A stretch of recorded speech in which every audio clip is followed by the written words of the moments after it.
আজকে আমি তোমাদেরকে নিয়ে যাব 51 পীঠের একটি পীঠ, এই কাটোয়ার কাছেই কেতুগ্রামে রয়েছে বহুলা মা।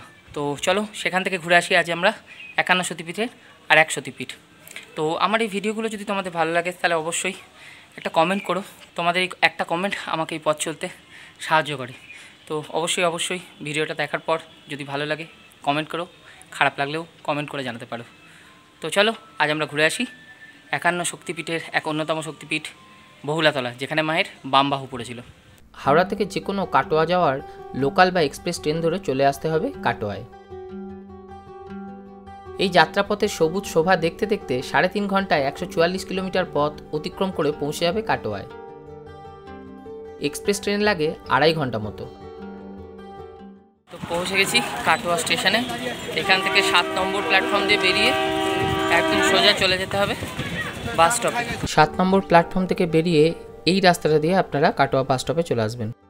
আমি এখন দাঁড়িয়ে রয়েছি কাটোয়া বাস স্ট্যান্ডের সামনে। বোলপুর কিন্নাহার রুটের যে কোনো বাস আমাদেরকে 30 মিনিটের মধ্যে কাটোয়া থেকে কেতুগ্রামে পৌঁছে দেবে। এটা হলো কাশিরাম দাস সেতু অথবা চরকি ব্রিজ। এর নিচ দিয়ে যে নদীটি বয়ে চলেছে সেটি হচ্ছে অজয় নদী। কেতুগ্রাম মোড়, এখান থেকে টোটো পেয়ে যাবে। টোটোয় এখান থেকে বহুলা মন্দির যেতে টোটো ভাড়া লাগবে 10 টাকা শেয়ারে। আর যদি একা রিজার্ভ করে যাও তাহলে সেক্ষেত্রে 50 টাকা। পুজোর জন্য যা কিছু সামগ্রী তোমাদের কিন্তু এখান থেকেই নিয়ে নিতে হবে, কেননা পুরনো বহুলা মন্দিরের ওখানে কিন্তু পুজো দেওয়ার জন্য কেনার মতো কোনো দোকান বা কিছুই নেই। বহুকাল পূর্বে এই জায়গার নাম ছিল বহুলা, পরে রাজা চন্দ্রকেতুর নাম পরিবর্তিত হয়ে নাম হয় কেতুগ্রাম। গ্রামে ঢুকতে প্রথমেই দেখতে পাওয়া যাবে মায়ের নতুন মন্দির, কিন্তু আমরা এই মন্দিরটি ছেড়ে সোজা চলে যাব কাঁচা রাস্তা ধরে গ্রামের শেষ প্রান্তে শ্মশানঘাটে। সতীপীঠের নিয়ম অনুযায়ী উত্তরবাহী নদী এখানে ঈশানী নদী। নদীর উপরে রয়েছে একটি কাঠের নড়বড়ে সেতু। আমি এখন দাঁড়িয়ে রয়েছি ঠিক ঈশানী নদীর মধ্যে। এখন কিন্তু গরমের সময় জল একদম শুকনো, বর্ষার সময় কিন্তু এই নদী পুরোপুরি একদম ভর্তি হয়ে যায় কানায় কানায়, তখন কিন্তু আর এইভাবে পেরোনো যায় না। আমি এইমাত্র ঈশানী নদী পেরিয়ে এসে, ঈশানী নদীর ভেতর দিয়ে বাইক নিয়ে পেরিয়ে এসে এই জায়গাটাতে পৌঁছলাম। কি নিস্তব্ধ, কি নিঝুম এই জায়গা। এখানে রয়েছে মা বহুলার পুরনো আদি মন্দির। এখানেই মায়ের বাম বাহু পড়েছিল। এখানে আসতেই আমি দেখতে পেলাম এক গুচ্ছ কাঠবিড়ালি এইখানে ঘুরে ঘুরে বেড়াচ্ছে। ওই সামনেও দেখতে পাবে। আমি আসাতে তাদের অনেকেই গাছের মধ্যে ওপরে উঠে চলে গেল। তো এইমাত্র আমি এই জায়গাটাতে পৌঁছেছি। কি নিঝুম, কি সুন্দর এই জায়গা। পিছনে রয়েছে এই বাঁশবন, সাধনার জন্য অসাধারণ জায়গা, প্রকৃত সাধন ক্ষেত্র। দেখো কাঠবিলাইগুলা কীরকমভাবে ছুটে ছুটে বেড়াচ্ছে। রয়েছে অনেক ছাতারে পাখিও। এই জঙ্গলের ভিতর দিয়ে যেতে হবে মা বিশালাক্ষী মন্দিরে, বহুলা মন্দিরে। এই ভিতর দিয়ে যেতে হবে, একদম বনের ভিতর দিয়ে। চলো আমরা এগিয়ে যাই।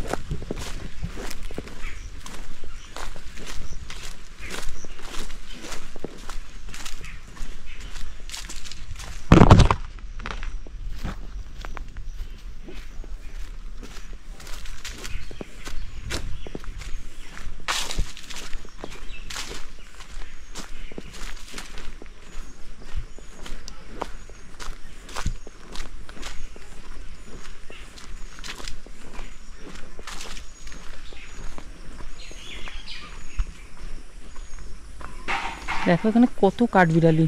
ওই দেখো একটা ডাক পাখি ভিতর দিয়ে চলে গেল। এখানে গাছে গাছে আর মাটিতে কাঠবিড়ালি ছুটে বেড়াচ্ছে, প্রচুর কাঠবিড়ালি। জানি না ক্যামেরায় আসছে কিনা। দেখো আম গাছের মধ্যে ওরা উঠে বেড়াচ্ছে। এত কাঠবিড়ালি একসাথে আমি কোথাও দেখতে পাইনি, এখন তো দেখাই যায় না। এই দেখো জঙ্গল, ছাতারে পাখি। তো যাই হোক, আমি এগিয়ে চলেছি বিশাল বহুলা মায়ের মন্দিরের দিকে।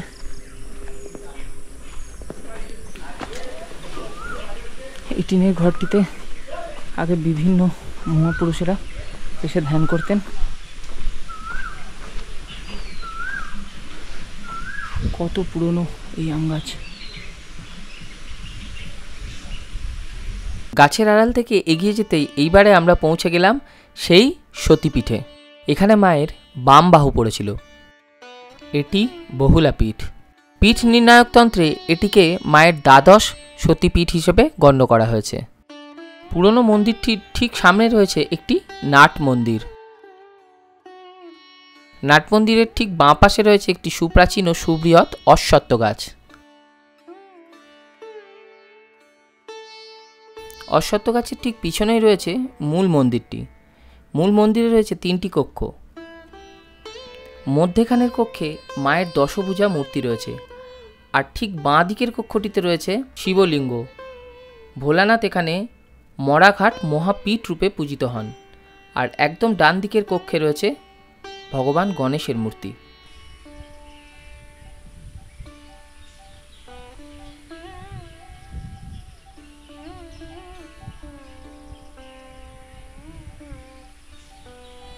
মায়ের এই বহুলা পীঠ সম্পর্কে এখনও অনেকেরই অজানা রয়েছে। স্থানীয় কিছু লোকের কাছে শুনলাম মা নাকি এখনও রাত্রিবেলায় পায়ে নুপুর পরে এলো চুলে এখানে ঘুরে বেড়ান। এইটাই হচ্ছে মায়ের আদি মন্দির, পরে ওইখানে ওই নতুন মন্দিরটা ওইটা পরে করা হয়েছে। আর আপনি এখানে সেবা করেন? আপনার নাম? আমার নাম রামানন্দ ব্রহ্মচারী। আচ্ছা, আপনি এখানে কতদিন আছেন? তাও আমি তো 30-35 বছর। আর শুনেছি নাকি এইখানে এই যে এই টিনের যে চালাটা দেখা যাচ্ছে, এখানে নাকি আগে অনেক মহাপুরুষরা এসে ধ্যান ট্যান করেছিলেন। রামপ্রসাদ সেন, বামদেব, এই ঘরটাই, এই টিনের ঘরটাই থাকতো। হ্যাঁ হ্যাঁ, এইখানে এখানে সাধনা করতেন বহু বছর, বহু এই শোনা যায় মানে 500-600 বছর বয়স এই ঘরটার, মাটির ঘর। আচ্ছা, বহুদিন এখনো টিকে রয়েছে? এখন টিকে রয়েছে, মেরামত করা হয়। আচ্ছা, এখন কি ওখানে কিছু হয় না, জাস্ট এখন ফাঁকাই রয়ে গেছে? না না, ফাঁকা মানে লোকজন এসে থাকে, সাধুরা এসে থাকে, সাধুরা। আচ্ছা, বলে দিন। এই জায়গাটার নাম ছিল আগে সতীডাঙ্গা। যখন সতীদাহ প্রথা হতো তখন জ্যান্ত মেয়েগুলাকে নিয়ে এসে এই মাঠটাতে পোড়ানো হতো। এই সামনের এই মাঠটাতে? এই সামনের মাঠটাতে পোড়ানো হতো বলে এই জায়গাটার নাম হচ্ছে সতীডাঙ্গা। হ্যাঁ, আর এইখানে আছে শিয়ালের সেবা দেওয়া হয়। এই জায়গাটাতে শিয়ালের পাথর বসানো আছে, সেখানে শিয়ালের সেবা দেওয়া হয়। সেখানে প্রত্যেকদিন রাতে শিয়াল আসে প্রচুর, এসে এই খাবার দাবার খায়। আচ্ছা, আপনার নাম? আমার নাম হচ্ছে অপু কুণ্ডু। নাম্বারটা প্লিজ যদি বলে দেন। ও 9800174078। হ্যাঁ, ঠিক আছে। এই নাম্বারে তাহলে আগে থেকে যদি কেউ কল করে বলে দেয় তাহলে এখানে এসে থাকা যাবে। আচ্ছা, শুধু আইডি প্রুফটা লাগবে, আধার কার্ড, লাইসেন্স বা ওই জাতীয় কিছু? ঠিক আছে, থ্যাংক ইউ। এইটি গেস্ট হাউস। এখানে আগে থেকে কল করে বুক করে এসে থাকাও যেতে পারে, খুব সামান্য টাকার বিনিময়ে। আর একটা আইডি প্রুফ অবশ্যই আনতে হবে সঙ্গে করে, তাহলে এখানে থাকা যেতে পারে।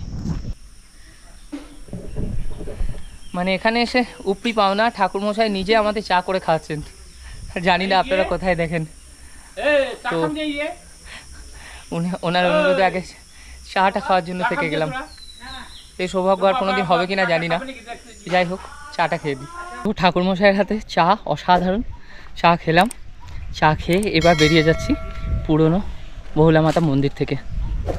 তো এরপর চলো আমরা যাব নতুন মন্দিরে, আর দেখো এখানকার বেরোবার রাস্তা বা ঢোকার রাস্তাটা কি ঠিক কীরকম।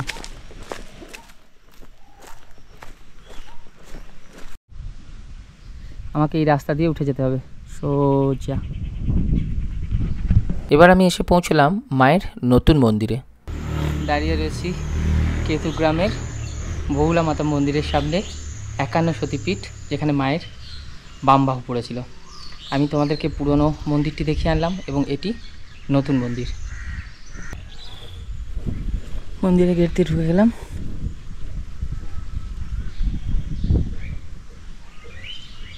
ঢুকেই রয়েছে পুরনো বেলগাছ।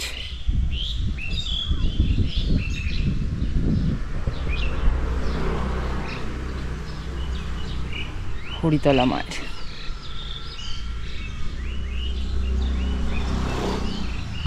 মূল মন্দিরের সামনে রয়েছে মায়ের নাট মন্দির। এটি মায়ের মূল মন্দির। মা এখানে দুর্গারূপে ও ভৈরব ভীরুক ভৈরব রূপে পূজিত হন। মা এখানে চতুর্ভুজা রূপে অবস্থান করছেন। মায়ের এক হাতে চিরুনি ও এক হাতে আয়না, অন্য দু হাত বড় অভয় মুদ্রায় রয়েছে। আশ্চর্যের ব্যাপার হলো এই যে এখানে ভৈরবের কোনো মূর্তি বা লিঙ্গ নেই। এখানে মনে করা হয় ভৈরব মায়ের মূর্তির মধ্যেই অবস্থান করছেন। মায়ের মূর্তির পাশে অষ্টভুজা গণেশের মূর্তির পুজো হয়, যা ভারতবর্ষে 4টি রয়েছে। কালী পুজো ও ভোলেনাথের গাজন ছাড়াও দোল উৎসবের সময় এখানে খুব বড় করে উৎসব পালন করা হয়। এছাড়াও দুর্গাপুজোর সময়ও এখানে খুব বড় করে উৎসব পালিত হয়। এখানে নিত্য পুজো ও ভোগ দেওয়া হয়। তো আপনারা ভোগ খেতে চাইলে নাম্বার ডেসক্রিপশানে দেওয়া থাকলো।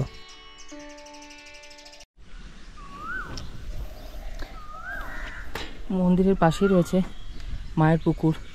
এখন এরকম পানা পড়ে গেলেও বলা হয় নাকি এই পুকুরে যদি কেউ একবার ডুব দিয়ে উঠে আসতে পারে তাহলে তার সর্বরোগ থেকে মুক্তি পায়। যাই হোক, পুকুরটাকে বিভিন্নভাবে এখানকার লোকজন বা স্থানীয় লোকজন বা যারা আসে তারা নষ্ট করে ফেলছে। আমার তাদের কাছে অনুরোধ যে দয়া করে এরকমভাবে নোংরা করবেন না। এরকমভাবে নোংরা করার কোনো মানে হয় না। এখানে এইভাবে এই পুকুরটাকে শেষ করে দেওয়ার কোনো মানে হয় না। এই বহুলা মা বিভিন্ন দেশ থেকে, বিভিন্ন জায়গা থেকে, ভারতবর্ষের বিভিন্ন কোণ থেকে মানুষ আসে এখানে এই বহুলা মায়ের কাছে। তো এই পুকুরটা দেখে কোনোভাবেই তাদের যাতে ভক্তির প্রতি বা শ্রদ্ধার প্রতি কোনো রকম কোনো বিচ্যুতি না ঘটে সেটাই কাম্য। তো যাই হোক, এটাকে আপনারা এইভাবে নষ্ট করবেন না। এটা আপনাদের এখানকারই সম্পদ। তো চেষ্টা করুন এটাকে রক্ষা করার, পরিষ্কার রাখার। এটুকুই আপনাদের কাছে আমার অনুরোধ। বোধ এনে দে ও বোধময়ী, বোধ এনে দে। দুঃখে দুঃখে দিন কেটে যায়, দুঃখ দূর করে দে। দুঃখের কারণ জানি বোধের অভাব, অবোধের অপকর্ম হয়েছে স্বভাব। বোধহীন সন্তানের কাছে টেনে নে। কত শত কথা বলি বোধে বোধ নাই, মিছিমিছি কথা বলে নিজেরে ঠকাই। দেখে পথ দেখি নাকো, যা শিখি তা করি নাকো। শান্ত করিয়া মন দীপ জেলে দে। বোধ এনে দে ও বোধময়ী, বোধ এনে দে। এই 51 পীঠে বহুলা পীঠ, এখানে আমি কেতুগ্রামের বহুলা পীঠে তোমাদেরকে ঘুরে দেখালাম। পুরনো মন্দির, নতুন মন্দির দুটোই। তো তোমাদের যদি ভিডিওটি ভালো লাগে তাহলে অবশ্যই আমাকে কমেন্টের মাধ্যমে একটু জানাবে। তোমাদের কমেন্ট আমাকে এই পথ চলতে সাহায্য করে, ভিডিও বানাতে উৎসাহিত করে। তো অবশ্যই অবশ্যই একটা কমেন্ট করবে, অনুরোধ রইল। তো দেখা হচ্ছে নেক্সট কোনো ভিডিওয়, নেক্সট কোনো জায়গায়। আজকের মতো বিদায় নিচ্ছি, টাটা।